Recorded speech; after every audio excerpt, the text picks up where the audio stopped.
So we're at Hatboro-Horsham High School for the 2025 FRC District Qualifier event. So there are 31 other schools here competing. It's a really exciting day. We have 3-on-3 matches. Every team will play 12 qualification matches. Those are randomized. You get placed on an alliance with 2 other schools and then go head-to-head against 3 other schools. So our season started back in January for what's called the kickoff event. You read the rules of the game, you learn about the new game. It changes every year. Based on that, we come up with strategy, figure out how we're going to play the game, what our niche role on our alliance is going to be.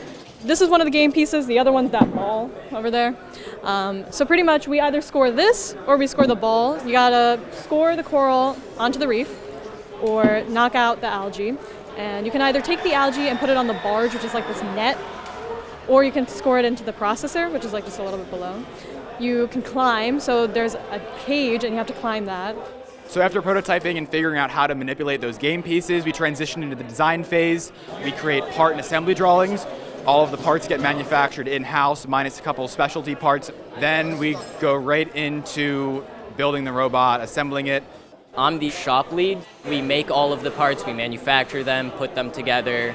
I've learned quite a lot with the manufacture, design, and building parts of STEM, and it's been a very fun time. A lot of people think you need to have like a very visual brain or you need to be analytical. Some people think it's like you have to be very hands-on and good at working with your hands, but that's not necessarily the case. We're really looking for people with diverse skill sets. Regardless of what you may or may not have a lot of background information in, we'll find a spot for you on the team and we'll make you feel like you're a part of it.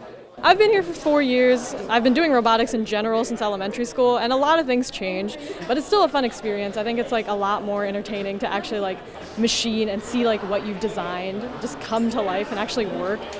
Robotics to me, it's like a fun learning experience. A lot of communication is needed.